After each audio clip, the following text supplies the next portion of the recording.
Hello, welcome to the Paddock Pass podcast brought to you by Renthal Street. Check out renthal.com and the Fit My Bike tool to see all the chains, sprockets, bars, mounts, and different parts available for your motorcycle. On today's Paddock Pass podcast, we're going to have a season review of the 2025 World SBK Championship. And as ever, myself, Steve English, and Gordon Ritchie on the pod, but we're also joined by Alex Raby. And Alex, good to have you back on the pod. And I'm going to come to you straight away. What's your big standout memory of the 2025 campaign? I think I'm going to go with the Portuguese round because Toprak comes into it, 42 points behind at the start of the year. Disastrous weekend in Phillip Island, non-scoring Sunday. And he manages to take all three races, by narrow margins, less than a tenth of a second in race one, and just about beating Nicolo Bulliger. And I think it set up the sort of comeback in points terms for Toprak to bring himself back into title contention. So I'd start there early in the season.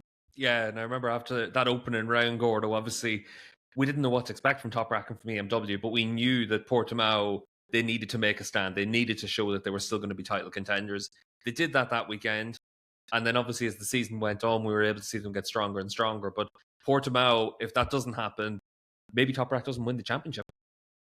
Yeah, that's entirely possible. They had to show what they had. It was a good place for Toprak, but I think it also demonstrated another aspect of the championship that Alex has already mentioned, is that he didn't win by 3 seconds, 5 seconds. He was chased over the line by Bulliger each time, which was a precursor of what we really were going to get through the season. Phillip Island was an aberration to what we were going to get. We were going to get a rider-to-rider, manufacturer-to-manufacturer fight over 12 rounds, which is the big takeaway for me for the whole season, was the fact that we had a rider-to-rider championship fight all the way at the end, and a lot of people didn't.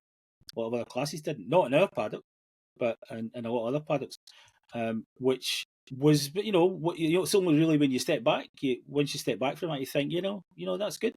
That's very good. There's a lot of negativity sometimes about World Superbike, but when you look at the season we just had, I don't see any reason for it whatsoever. And Gordo, obviously, for me, my standout memory was the Super Pole race in Jerez, because that was where Toprak and Bulliger came together, and then the aftermath down in Parc Ferme. Yeah. And for all that everyone wants to, and when we spoke about this on the review pod from Jerez, for all everyone knows that we don't want anything to get physical, violent, or anything like that, we want to see the passion as well. And we definitely saw that in spades when Bulliger came back into Parc Ferme. Probably it spilled over a little bit too much, but it was great to be able to see that as well, and see that World SBK means something to a lot of people. Yeah, I mean, it means it meant a lot to those fans who were getting too boisterous and a bit out of order in other ways. But the passion is clearly there. I don't want bike racing to become like football and that. We've always had amazing rivalries that ended up being a bit, not nasty, but a bit intense. Kenny Roberts versus Barry Sheen through in MotoGP all the way through. Carl Fogarty with whichever rider it was trying to beat him at the time. But it always made for a lot more interest. And I know for a fact that the Sky guys were delighted back then. Fogarty versus Russell, they played on it. They had them interviewed on TV at the same time, fight with each other, arguing with each other, building up that rivalry. And it ended up this year because of, it's because of the incident that things got the way they did. But if there wasn't that, guy chasing championship takes out championship leader, then we wouldn't have had that flashpoint that we did. But it totally changed the dynamic of the championship right at the end, in a nip and tuck battle where both riders had lost points and so on and so on and so on. And for a season review show, we have to talk about these things the whole year. It would have made a difference. One bit of dirt inside the engine of Toprak, he would have not finished the race and Bulliger would have been world champion.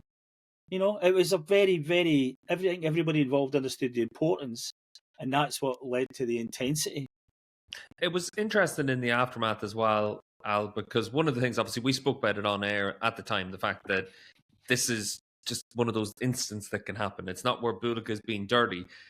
But the one thing from everyone in the paddock, whenever you spoke to them on the Sunday evening, was it's not about it being dirty, it's about it being unnecessary. And that's why a lot of other riders, we saw Alex Lowes on the cool down lap wag his finger at him, shake his head. We saw a few other riders do similar actions.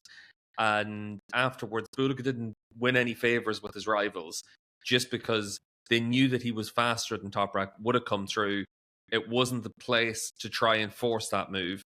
And ultimately, me and Gordo talked about it on the podcast afterwards. Gordo would like to see it where if you're involved in an incident like this, your points get disqualified. If you're the cause of it, sorry. If you're the cause of an incident like this. And it's a really tricky one to be able to look at, because you have to look at it in isolation, but you also have to look at it in the context of the championship. And Bulliga and Toprak, this one flashpoint has really taken on a life of its own in the aftermath of Jerez. Yeah, lots to unpick there, isn't there? I think for me, it's more the optics of it than anything else. The only way that the championship went down to the last race of the season was if something happened to Toprak. So when something happens to Toprak and it's caused by the only guy who can keep the championship alive, it looks really uncomfortable. And in the end, we get to the end of the weekend. Toprak wins the title by 13 points. Everyone's friends again. Great sportsmanship. Oh, everyone can put a hug, an arm around one another. Well, of course they can, because the outcome of the championship was what it should have been. But on the last day of the season, something like that happens in the Super Pole race. And then, as Gordo said, it leaves the possibility for something to change or something to go wrong in race 2 when it shouldn't have been.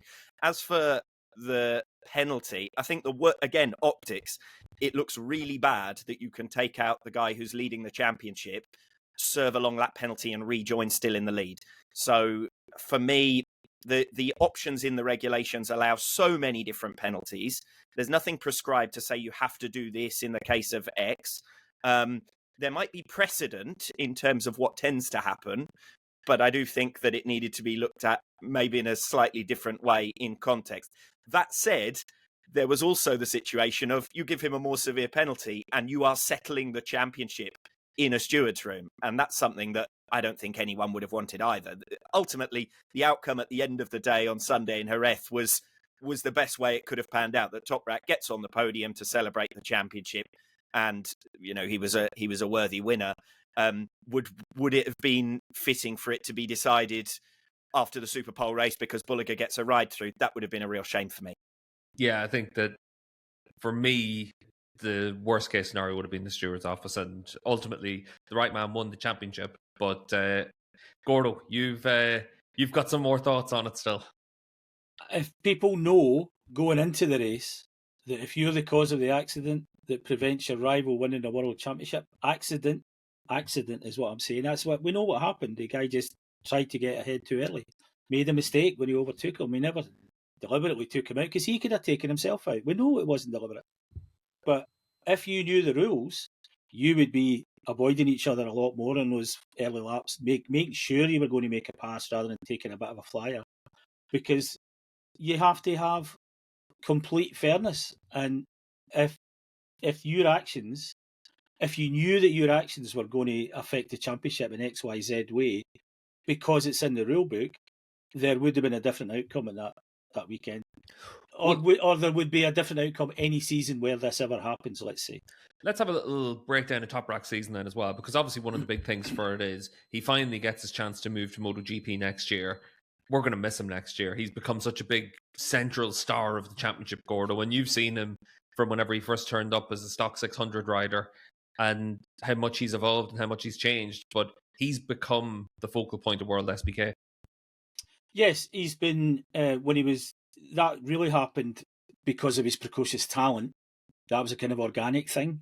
And then when he joined Yamaha, they realised what they had and they started putting out all sorts of YouTube videos of him doing big outrageous stoppies, encouraging him to do it rather than teams would normally say to rider, okay, you've done it for the season, that's it. They understood that, this is great, this is gold, let's get some publicity here. He then goes on and wins the championship for that manufacturer, changes over, wins it for another one.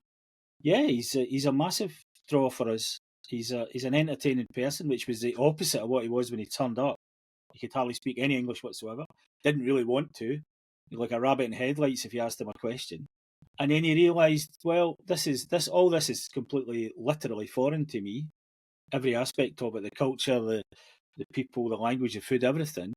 And he thought, well, okay, I'm going to, somewhere along the line during his Yamaha years, he really grew to absorb it and decide, you know what, I'm going to have fun with everything else as well. Because all he really wants to do is win races and go back home to Turkey.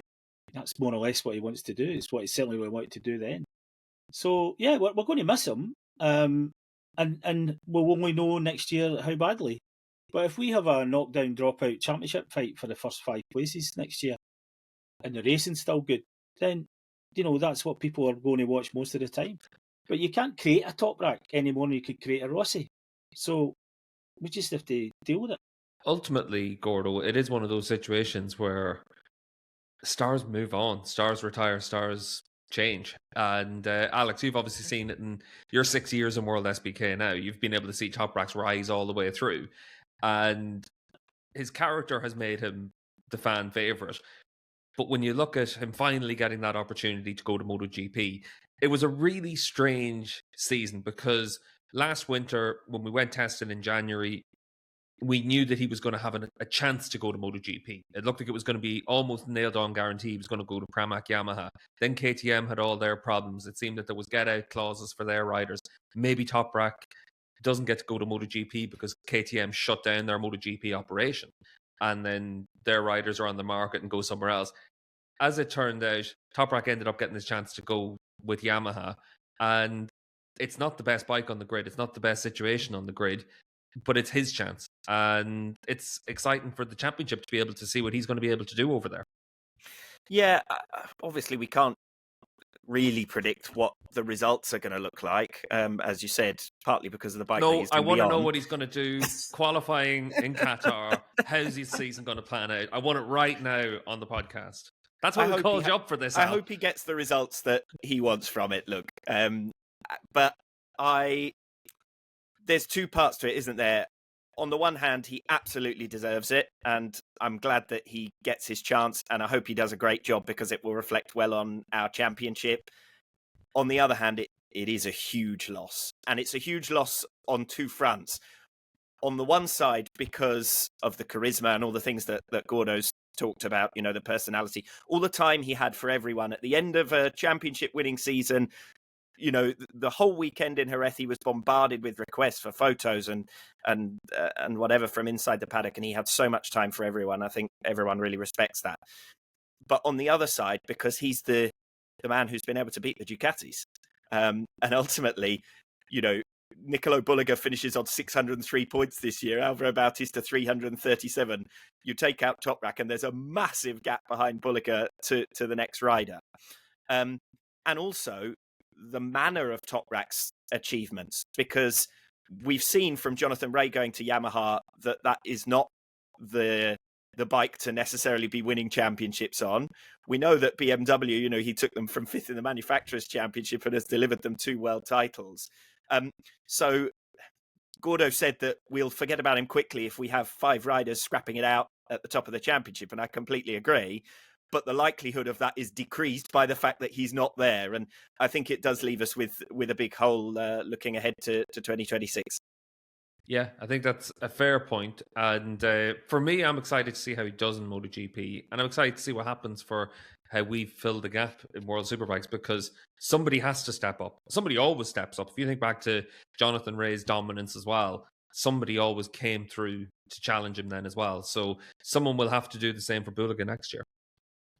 Yeah, I think that we're all making that assumption about Bulliger next year, and the first second test, but first proper one, at Jerez after the end of the season, he was the fastest rider, and his new teammate, still not maybe 100% right after that big crash in Hungary, was second, and none of the other Ducati riders got to go out on the 2026.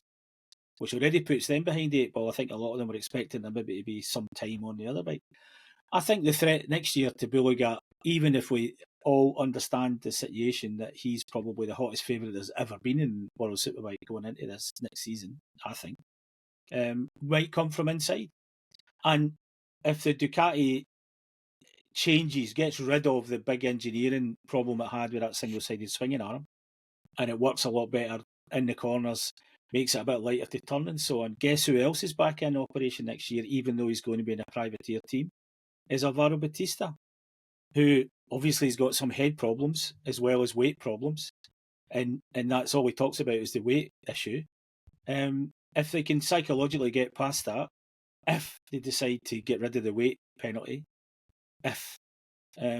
then he's back in it as well. I don't think anybody threatens Beluga next year on paper, but I've never seen a World Championship won on paper. And I've seen a lot of ones that were guaranteed for a rider not quite be that way. And all we need are different people than him to win races. If he wins every race next year or every race bar one, then we're in, that's not a great entertainment for anybody. Yeah, I think that's all fair, Gordo. I think it'll be interesting to see what happens with Lecuona on that bike next year, because Iker always strikes you as a rider that's got so much speed, but you never know if he's going to be fast one day, slow the next day, if he's going to have a big crash or a big success. And that's where maybe changing himself over towards being on the factory Ducati helps him a lot. But just in terms of Toprak as well, to bring him to a close, we talked a lot about Toprak through the course of the season, so there's no point to pick the bones between everything that's happened for him through the season. But is he the best Superbike rider you've ever seen? Is that to me? Well, you can go first, Gordo. Okay. You're the experience. You're the World Superbike legend, Gordo. We'll let you take it first. Yeah, legend indeed.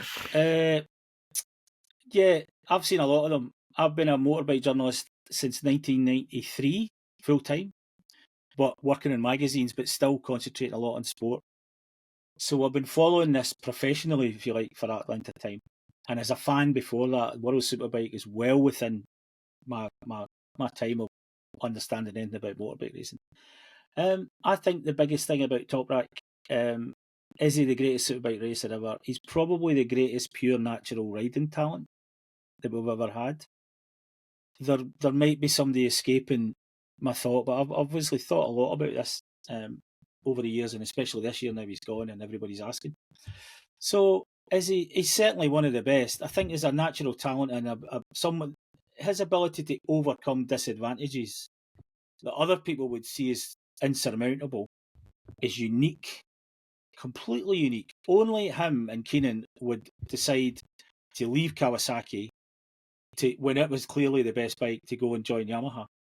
And definitely only him and Keenan, his manager, his mentor, would decide to leave Yamaha and join BMW. And both of those decisions paid off in spades. When Carl Fogarty, for example, left Ducati to go to Honda, it was pretty much a disaster. It ended up being okay. But the Honda, to me, was a much closer bike, as was proved by Kaczynski shortly after. A much better bike than people gave credit to. I think Toprak's joined bikes that nobody fancied and won World Championships. He won World Superbike races as a privateer, when there was a clear Kawasaki legend too, actually, ahead of him.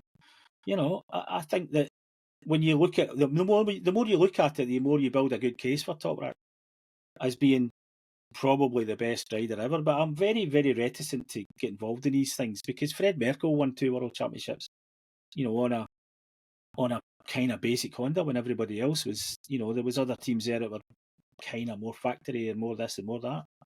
So it's difficult to say, but I think because he's done it with more than one manufacturer, it's an automatic big tick. Bayliss won all his championships on Ducatis. Jonathan did it all on Kawasaki in the same team at the same bike at the same time. There's people with more statistical heft than him. But I think it's the more you dig into it, the more you have to keep arriving at Toprak is first or second, first or second, first or second. So maybe on balance, when you add up all those columns, first, second, maybe he does come out on top as the best. When you look at every single aspect of the whole world of racing, what you have to do to win a championship, not just win some races. Yeah, it's a good shout. What about you, Al? What do you think of where Toprak stacks up?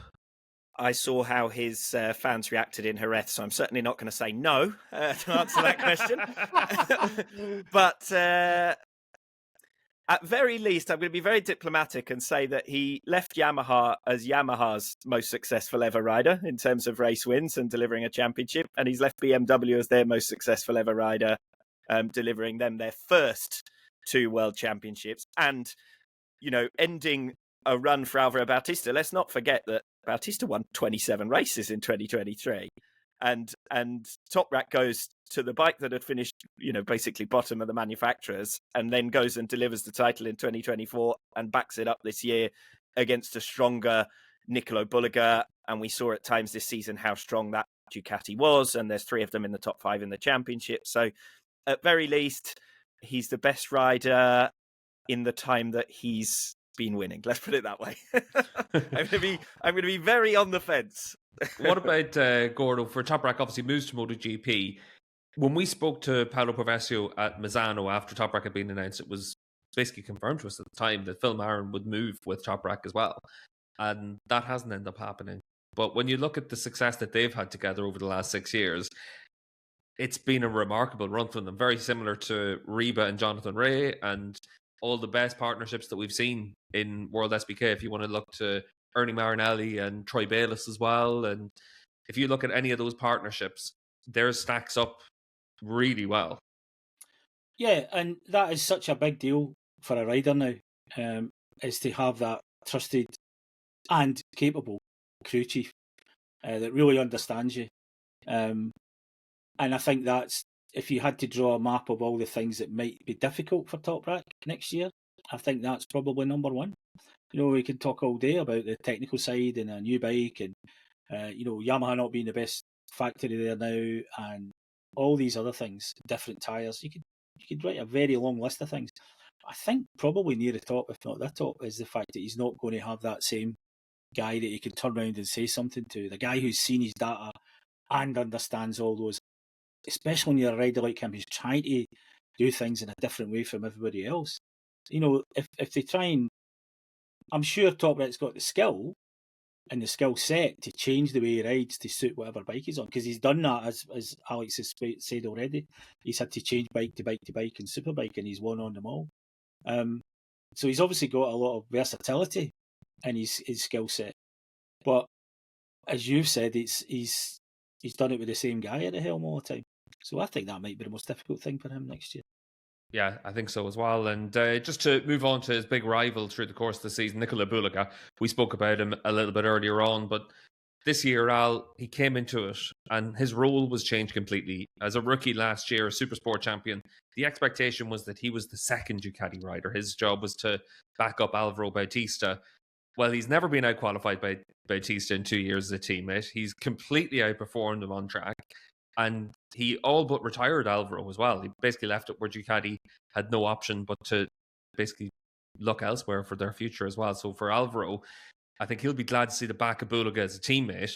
But Bulliga last year and into 2025, the step that he made to move from being a number 2 rider to being a favourite to being a title contender, it was really impressive how he dealt with that.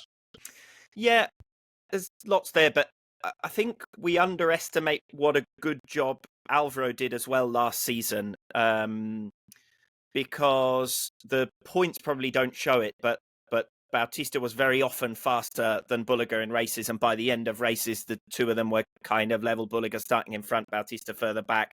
Bautista's pace advantage in the latter stages of races, and they were broadly similar.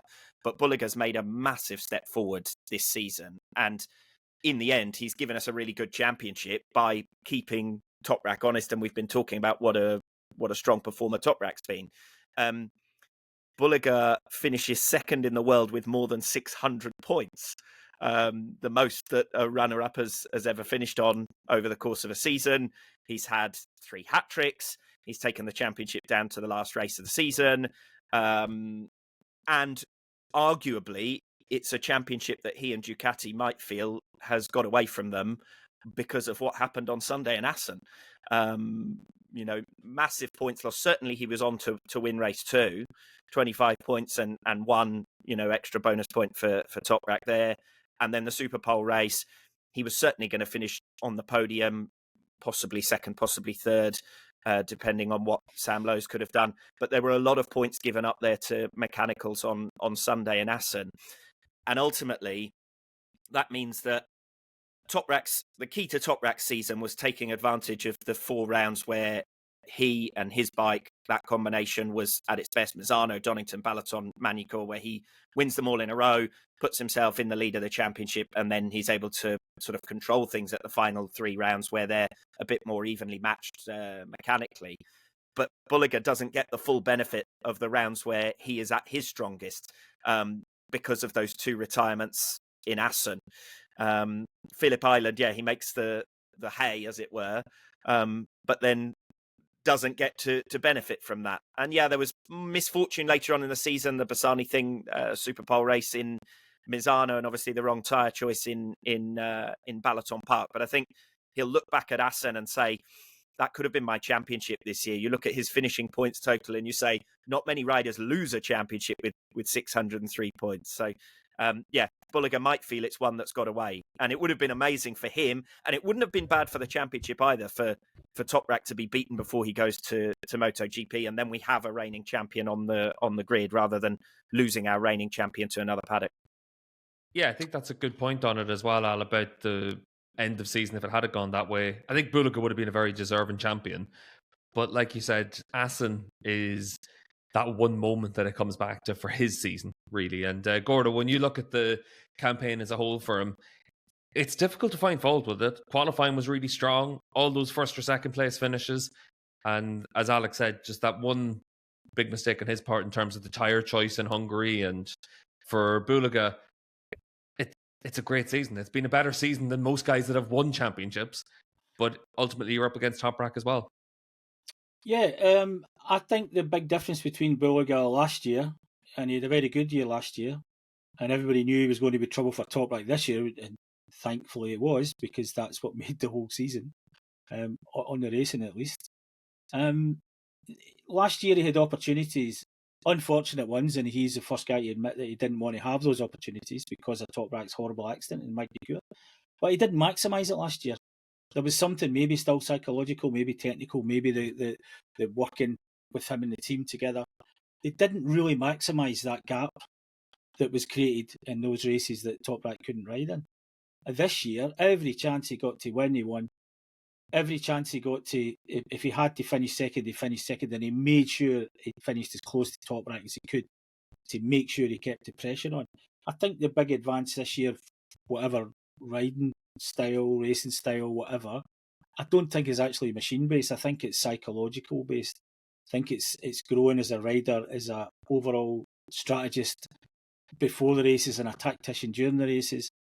I think he's grown massively, and yeah, we could easily be talking about him as a world champion. And if you were wanting to cause a bit of controversy, far be it from me to do that. You might think, if you were a rider, that, well, if it wasn't for mistakes from not me, I would be and 2 breakdowns in a factory Ducati in the same day. This is not 1989 anymore. You know, this is 2000. They don't do that anymore. And of course, apparently it's a 10-cent part that went wrong. You know, that's all it was, and you know, the same problem twice, as I understand it. So yeah, I think we could well be looking at him as I would be annoyed at him if I was him at not winning the championship. And you could see that came into play in the last 2 rounds. He wasn't a happy bunny in the last 2 rounds, even when he did do all that winning in Jerez and stuff. He was not happy. And then the incident happened, and then it all went off, and he was doubly unhappy. That guy's got more motivation in his back pocket for next year than any rider in the history of the world. I may be exaggerating there, but you know what I mean. And obviously enough as well, he goes into next season, he is the title favourite. But Alex, we're also seeing that he's going to be Ducati's MotoGP test rider. He's potentially going to have the option to follow Toprak to MotoGP as well. And ultimately for Bulliger, he needs to go out those first 6-7 rounds of next season, go out and really blitz it.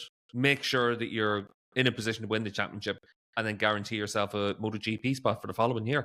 In the end, continue on in the same vein as he's done this year, but without Toprak on the grid, and go and destroy the opposition. We've said already that, you know, he's scored almost double the number of points as Bautista this season. Between him and Toprak, they only left 1 win on the table for Andrea Locatelli, and that was after everything that happened on Sunday in Assen.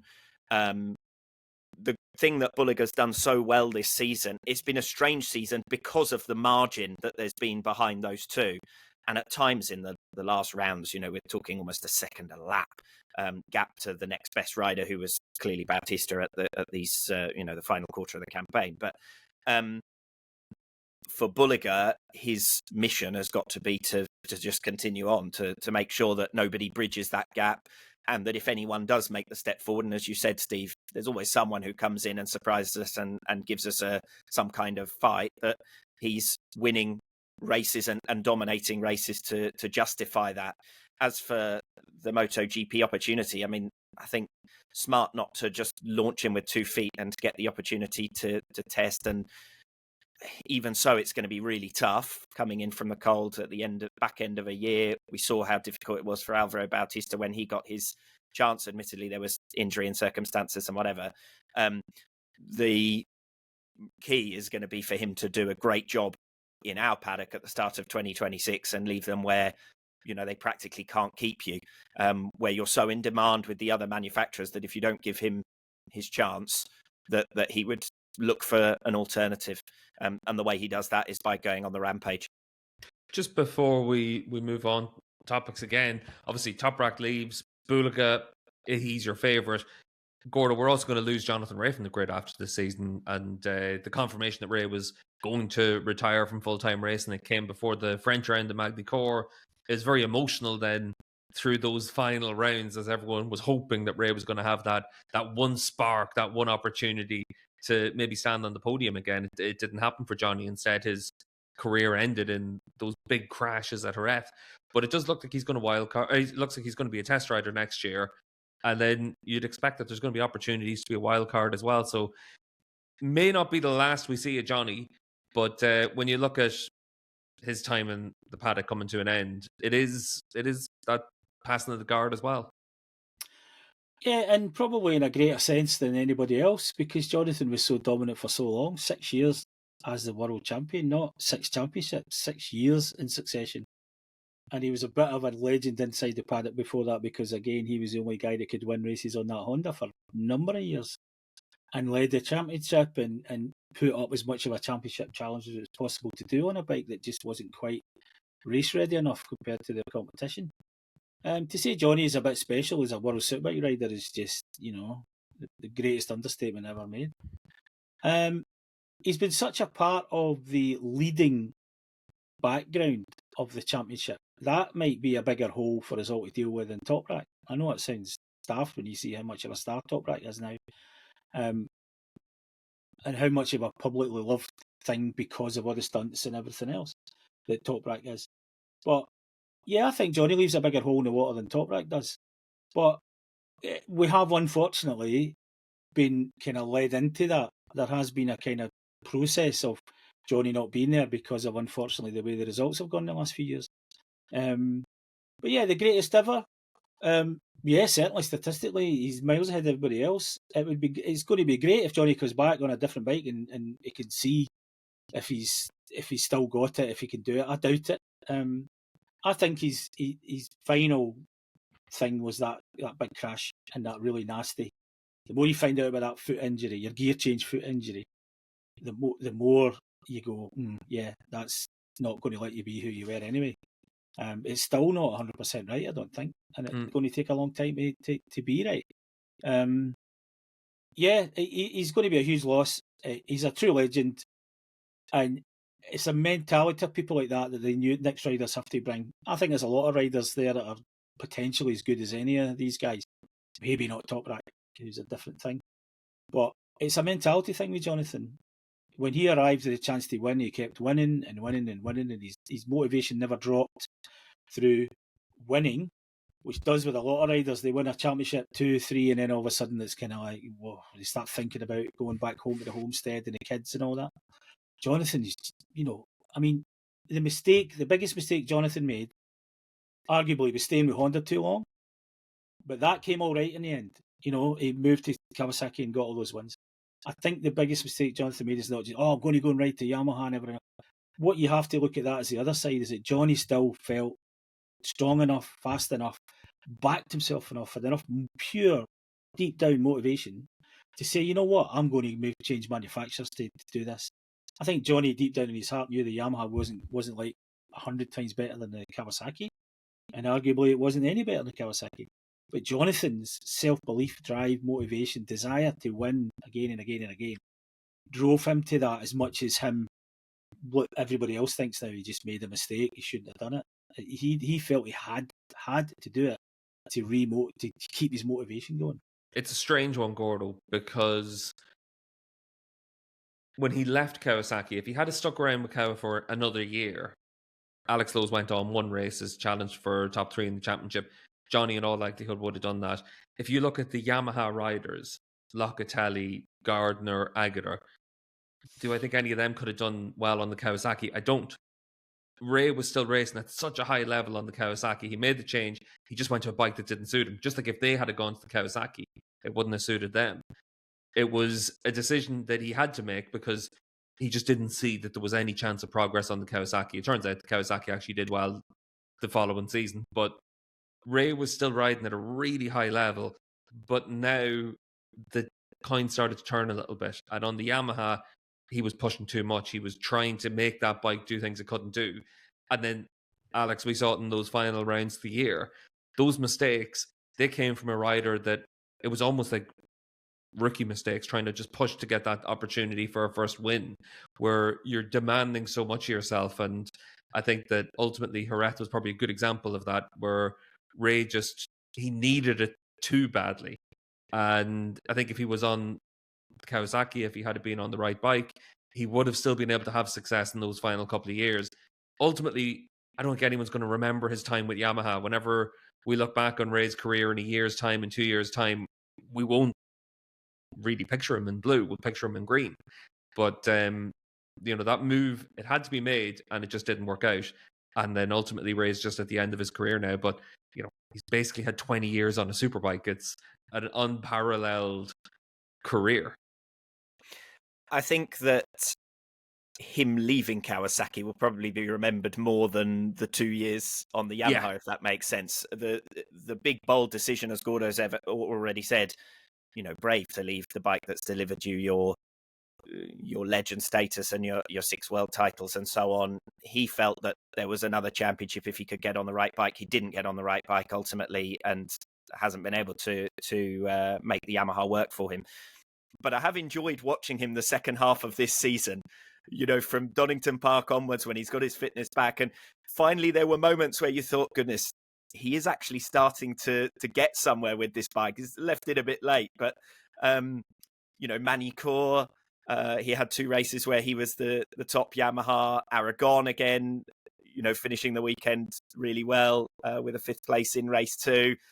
And then, the Jerez weekend was a disaster. But after how the final race with Kawasaki went, I must admit, I did think there was a possibility that the weekend would go that way. It was either going to be he's on the podium and, gets the send-off that I think everyone would have liked to see him get, a last podium and, sail off into the sunset, or he's going to go down fighting for it. And ultimately, it's as representative of his career, the desire to go out and try and be on the podium when everything says you've had 1 podium in 2 years. The likelihood of that is quite unlikely. He's still pushing. He's pushing hard enough to have a crash in race 1. He's pushing hard enough to have a crash in the Superpole race. Well, at least he's got every reason to have a rest during this winter. Yeah, I think it's one of those ones where you could see in those final rounds, Rea was just he's a better rider than the other riders on the Yamaha. He can make bikes do things that the other riders couldn't do. It just didn't work out for him. And ultimately, it's a shame whenever a career ends like that, but hopefully we get to see him again as a wild card.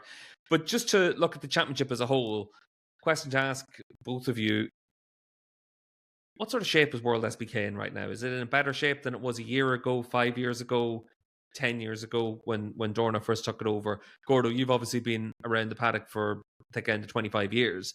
So when you look at the championship now, where do you see it? It completely depends on what viewpoint you take. If you're looking at it internally, I think the championship's not been pushed as much as it could have been in the last few years. I think that's an opinion held by 99% of the people that I ever speak to inside the paddock. I think the people keep talking about rules and how it has to change. Oh, it must change. Why must it change? If you're telling me to improve it in a certain way, then present your working. If you've done the sums, show me your working. What do you want to change? You know, people are saying, oh, you need to do... What do you need to do? We just did one of the best seasons we've ever had. And on track. You know, I think it's been great, tremendous entertainment in all classes all year. But we're going to some racetracks that we shouldn't really be going to. To me, going to the smaller racetracks that we're going to now is not a development. Balaton's great, going to a racetrack of that quality, except for the racetrack. You know, everything about it's great, except for the not very good, not very exciting racetrack layout. But that's a good... So, you know, we're able to go there alongside MotoGP. We've lost, because there's not so many long-haul tracks and stuff, we've lost the ability to automatically go there for a couple of years to break the water, to guarantee the system, to make sure everything's okay before the much bigger MotoGP circuit arrives. I think that there's both a joy, a benefit to being part of the operation of the biggest championship, which is MotoGP, and I think there's also demerits in that. What do people think? I'll have to put that back to people. What do they think is wrong with the Superbike World Championship, top to bottom now, that would be improved by what?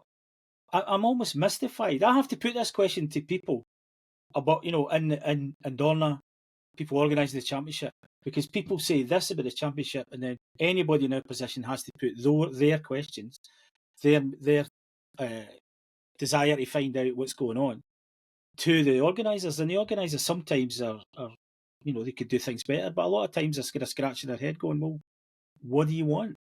You know, they do nothing but spend time balancing the rules to make sure everybody's there. You know, you cannot run a competitive world championship with rules. Dorna have been trying to do it for years. You can't do it, because then you suddenly get somebody like Bulliga compared to even Alvaro, a two-time champion here, and then Toprak compared to every other BMW rider that's ever been in the championship. That's a person problem. What do we do? Ban them from riding? I don't know what people want. You know, what do you want from World Superbike that it doesn't give you? We've got full grids. We've got people want to be there. People are frustrated being there and want it to cost less. But then people bring in new bikes every couple of years, 4 years, and other people don't bring in new bikes for 8 years. So, you know, I could talk, I'm not going to, and I probably have spoken too long already, but I could talk all day about World Superbike and the problems it's faced. Because I can tell you, in the time I've been there, World Superbike is faced so many more problems than it's got now. And the people who are organising the championship are the same people that run MotoGP. So I think it's quite easy to fix any of the problems that are going on in World Superbike. There has to be the will, the understanding of what needs fixing, and then the motivation, the cash, whatever you want to call it, to then go and do it. If we need more long hauls, well, we're going to have to compromise on making money out of those long hauls. So, you know, if that's what we want to do. If we want to take World Superbike somewhere, maybe we need to get the whole paddock and all the manufacturers and everybody to put in a little bit of money, effort, marketing, whatever, to guarantee that those things happen, instead of all standing looking at each other going, oh, we're going to long hauls anymore. We have to ask ourselves why. And we have to find a solution to that and move on. And obviously, as well, when you look at it over the course of the season, one thing that we did see was there were quite a few rounds that were very busy, spectator-wise. If you think, like, obviously, Misano's always busy. Paddock's always absolutely jam-packed for that. When you look at some of the rounds, there was better crowds this year. What would be interesting for me is when we go to somewhere like Assen next year, where we don't have Michael van der Mark on the grid, what happens to the Dutch crowd? Typically, fans go to Assen because they go to Assen, not because there's a Dutch rider. So that'll be an interesting one to see how it compares from one year to the next. But Alex, when you look at it, what do you see as the overall health of the championship? I've got to caveat this with the fact that I've worked for the championship, so you know, I've got to be sensible. But as far as viewing spectator figures, I haven't got the 2025 numbers, but I know that they've had modest increases each year up to 2024, so that's promising. TV is an area that's always sort of cloak and dagger. You never quite find out what the viewing figures are like or anything, so it's always difficult to tell. I think that the big acid test will be at the end of next season, when we've had a season with no Jonathan Rea and no Toprak Razgatlioglu, because how much of the steady minor growth of viewing figures at the track, attendances at the track, has been down to the Toprak factor. It's got to play a little bit of a part at very least, because of the character that he is and the draw that he is for a lot of fans. And Gordo quite rightly says, the racing's been great for years and years. How good will it be next season without Toprak? And will we find ourselves in a position of Ducati dominance? Because those would be my metrics, along with, yes, the thing that you've already mentioned, Gordo, the overseas rounds. But we've got to remember there's circumstances to that as well, because there would have been a contract for us to be going to Argentina, but political circumstances stopped that from happening. Indonesia was expected to go on for longer than it did. So if you had 3 instead of 1 already, you'd be saying, well, it's not quite such a European-based championship. If you were, going to different continents, as it is, it's easy to look at the championship and say, well, look, 11 rounds in Europe, and repeats in Portugal, Spain, Italy. But again, they are the heartlands of the championship as well. And if you can get the viewing figures through the door at those places. So yeah, as for what metrics we use, overseas rounds has got to be one of them. Parity between the manufacturers is a tough one to achieve, because you've got older bikes out there, and Ducati have released 2 or 3 models in the time that other manufacturers haven't released any. And there's a philosophical debate there as to whether the manufacturer that's investing the most actually deserves to be doing the winning anyway. But we don't want a disparity, and I think we'll have a clearer idea after Toprak leaves by the end of next season. So yeah, I think as Gordo said, it kind of depends what metric you're using. I think the machinery thing and the disparity of machinery thing is nothing new. I think World Superbike's been fighting against that reality from day one. But let's not forget, special bikes and so on are not unheard of, and have been there since the very first day. World Superbike racing did not start as flat handlebar things, GS 1000s and so on, and CB 900s that they raced in America. That's maybe what the idea of the championship is going to be. But we went from 5 minutes of the championship being a reality, and I don't mean even started yet, and all of a sudden, both RC30, 851 Ducati, the Motor YB4EI, and then very shortly after 0W01. Then even the less completely sports-focused manufacturers like Kawasaki brought out a ZX7RR, and so on. People have always been making special bikes for World Superbike, with one major exception when we made the jump to 1000cc 4-strokes, and then everybody was running what we could call the cooking 1000cc super sport bikes against the super special, but restricted in some ways, and for the first time ever, equal capacity Ducatis for a while. And then they went bigger again. So it's that side of things is impossible to fix, except by rules and correct scrutineering and correct balancing rules and so on. And I agree with Alex's point. I think that's a thing. If you were Ducati, you'd be very miffed if you were the biggest supporter the championship's ever had, and somebody turns out and he says, you can't bring this new bike or you can't do this. But I think the reality is going to be usurped by safety concerns and everything else. Part of the reason we can't go to tracks that would be more than happy to have is because they don't even reach FIM Category B standard for safety, which Superbike can do. MotoGP needs Category A, but we can go to Category B, and there's lots of options at racetracks that would probably love to have us, and territories that would probably welcome us that we can't go to anymore. And the way you fix that is to fix the racetracks. And if that's unrealistic, guess what's going to happen anyway? Is the FIM and Dorna and everybody keeps talking about, is that we will be reducing the performance of MotoGP. We will definitely, therefore, be reducing the performance of World Superbike, whether it's justified in any kind of philosophical, moral sense. But that's the reality of what's going to happen. So we are going to start having to punish the factories that do put their hand in their pocket, develop super sports bikes for the street, but mostly for people with a lot of money to collect. and those are always have been the bikes that we've raced in World Superbike at the top level, with a very few exceptions. So I think the whole what is a World Superbike idea might change in the next few years because of MotoGP, if nothing else. Yeah, we talked about it on Paddock Notes a few weeks ago as well, Gordo, that no matter what, we're always going to have a Superbike World Championship because these are the bikes that people are always going to race, whether it's as the championship is right now or in a different guise. Everyone's going to want to race these types of bikes because they're the ones that you can buy rather than the prototype MotoGP bikes and those things. The championship, or at least the ethos of it, will always be there. It's just what happens for the overall health. Al, you look like you wanted to jump in there. Yeah, I was just going to say there's one more metric that we haven't discussed. We've talked about manufacturers, we've talked about circuits, but we haven't talked about the riders and the quality of the grid that we've got. The racing's great, but the depth of talent and the quality that we've got on our Superbike grid at the moment, a mixture of different places that they've come from and loads of different stories. But the fact that, you can have Jonathan Rea 2 years out from being outstanding on the Kawasaki and not able to get the coveted Ducati ride that so many riders would have wanted for next season, or the fact that we come to November and Andrea Iannone hasn't announced his plans for next season, quality riders on the grid and quality riders sort of being given the squeeze as well. My only concern is when I hear, stories like Scott Redding's or Andrea Iannone's, where it's, more and more riders that need to bring some kind of budget in order to make it happen.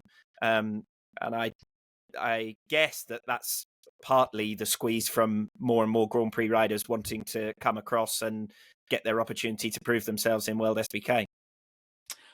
Yeah, and I think a lot of them have proved themselves in World SBK, mostly Moto2, moving up. Certainly in the Super Sport, it's Moto2.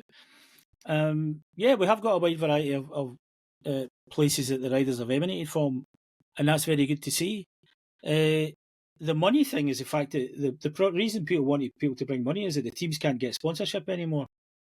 And I don't think that's a World Superbike problem. I think that's a problem for any kind of two-wheel motorsport. And I think MotoGP is exactly the same. I think if it wasn't for the teams receiving money back from Dorna, a lot more of those teams would be in a lot of trouble. Because when I look at the side of a MotoGP bike, it's like spot the global brand.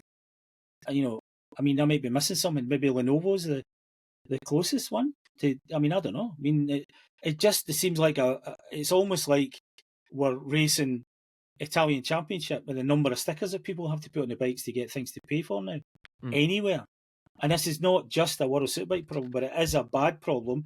And I'm the first person that always says the riders should not be bringing the money. Not a chance. We just don't. It shouldn't happen. The riders should be getting paid to race. That's it. I always think, Gordo, it's one of those byproducts of the cigarette era. Like if you look back to the 90s, whether you're looking at MotoGP, World Superbikes, Formula One, everything looked clean and tidy because you had one sponsor. You had one sponsor that could fund everything. And ultimately, obviously, cigarette advertisement has gone the way of the dinosaur, and it's had a big impact on racing. And it's one of those things that impacts you 15, 20 years down the line rather than immediately. But we are feeling the pinch of that now. And then we're feeling it as well where the energy drinks companies have started to slide their investment as well. So now suddenly the replacement for what had been the big money in the paddock has now gone as well. Well, there was no replacement for the big money other than, as you say, maybe a couple of energy drinks things. The problem is that motorsport in general is not appealing to a whole new generation of people. It's a difficult thing, and I've done it lots of times when I was younger, to go and sit in a grassy bank somewhere, with overpriced everything round about you. I want to buy a burger, a week's wages, it's just great. It's a roasting hot day, and you want to buy a can of juice, and it's juice being soda pop or whatever you want to call it in your territory. We just call it juice. Even if a it's mineral, the last, Gordo, a mineral. The last thing that it is get any juice in it. It's just vastly overpriced because somebody's charging that person, and it's a one day a week they make money and whatever.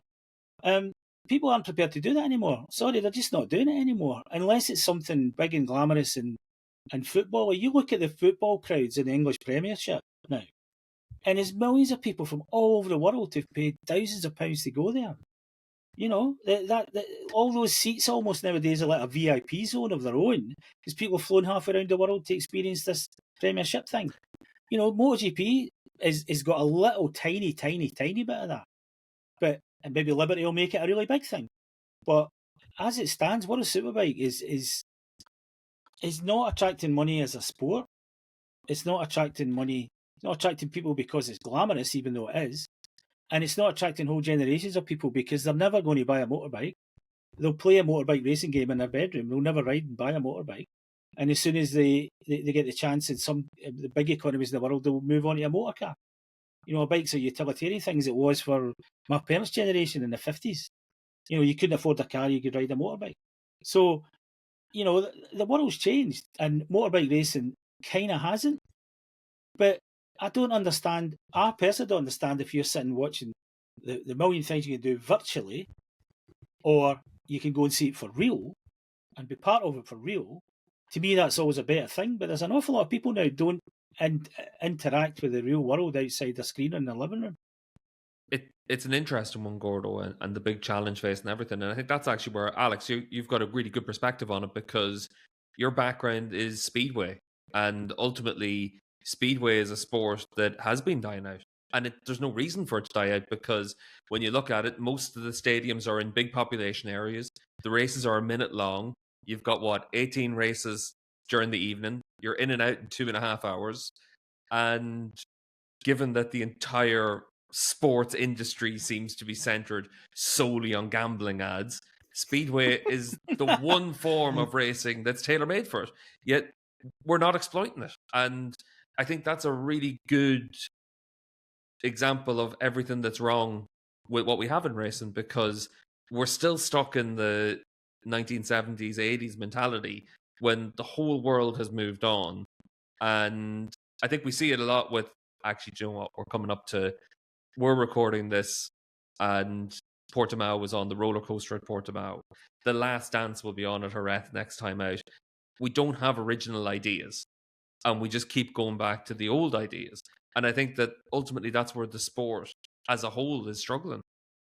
Yeah, when we talk about health of the championship, I think it's worth mentioning, briefly the Liberty Media opportunity as well, because we're in a holding period now, aren't we, where we find out what they do in MotoGP that might have a trickle-down benefit to us, or whether they come in and take WorldSBK by the scruff of the neck and make changes here as well. Betting is worth mentioning too, because when you were talking about, tobacco sponsors in the past and then energy drinks, and where football's latched on very well is the betting market. So effectively those, traditional sponsors, as they've died off, okay, maybe they went through a phase of tech companies and computer companies, and then they've gone on to the betting companies, and those have largely passed WorldSBK by. So there are opportunities out there, and maybe it's that investment from Liberty that comes in and makes the difference. Time will tell on that.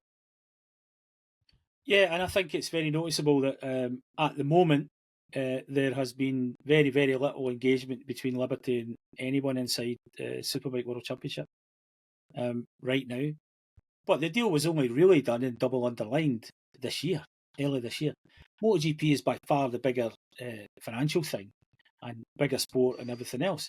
I totally understand it, as Alex says quite rightly. I think that's a good way of saying it. We're in a bit of a holding period now. I think, unfortunately, that holding period's been a lot longer. It's just a different type of holding period, with now an expectation that something good is going to happen in the future. And if you were Liberty looking at World Superbike, you think, we've got this as well. So it's not the point of buying MotoGP, Superbike, Spanish Championships, World Junior Grand Prix, whatever they bought inside that whole Dorna portfolio. But this is the next thing on the list. To me, the next thing on the list is, how do we maximise this manufacturer-supported real-world product thing? Because the only trick that MotoGP's got is it is a prototype, top of the shop, blue ribbon, pure sport for its own sake class.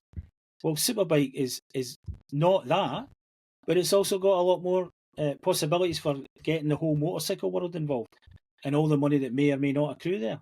I've always thought as well, Gordo, the one difference for us is, obviously we have 12 rounds. I'd probably like us to have 14 rounds. I think that's the magic number for Superbikes. And if we were to have 14 rounds, MotoGP is 22. It's got the sprint, it's got the Grand Prix. It's now very easy to miss some of the action in MotoGP. And I think that's one of the big things that for Superbikes, just because we have that little bit of a condensed calendar, I think that you can view it that as an entity, it's been under-resourced. It hasn't been able to make the money that it could have made. I think if you come in and you're Liberty, you look at it and you say, do you know what? There's a lot of potential in this championship that's been untapped. There's a lot of potential for us. If we invest in it, we can make a lot on that and make a big return. And I think that that's the one thing for Superbikes is that it doesn't take that much to actually give you a big benefit out of it in the long run. Yeah, and I think that it's not going to take an awful lot to make an instant difference in Superbike World Championship and its future. I don't think it's going to take a ton of money. I don't think it's going to, but it is going to take a lot of time, care, and utilising social media better for the whole championship. But it is the motorcycle championship. You know, MotoGP long ago, as soon as it went 4-stroke, and as soon as we started allowing things like wings and so on, became a thing, a completely standalone thing on its own. And that is the thing. If you were Liberty, and I'm not a commercial person by any stretch of the imagination, I'd be looking at it saying, okay, we could do a mini Formula One with this, because they were vastly successful in growing Formula One. Okay, some of the traditionalists didn't like it. Okay, fine. Well, guess what? Traditionalists don't like change. But Formula One is now, accessed by people they had no idea that they would be able to or want to get involved in Formula One. And they've made this great big global thing out of it, even bigger than it was under Bernie. And that was already a miracle compared to what it was in the 60s and so on. From a hardcore rich person sport to a global sport. And then, again, Superbike doesn't need all that. But it does need to be exposed to the world more. It needs to be supported by the manufacturers more, but they have to have a reason from the organisers to support it more. There has to be a virtual spiral upwards of the manufacturers, the teams, everybody involved to say, how can we get together to build this championship? But because they've got the perfect fertile soil now, once Liberty have had a look at it, identify things that we don't see because that's their expertise, what's missing, look at all the data, where can we grow realistically? But I still think like having Liberty is automatically mean that every bike's going to have Coca-Cola on the side or Pepsi on the side. Those I just don't see that as a viable future. Maybe in MotoGP, but I don't think it's going to be the case for World Superbike, because actually World Superbike in some ways is, we're going to have to start with this size of sponsor, not a much bigger sponsor, to get things done, if the sponsorship model is actually viable anymore.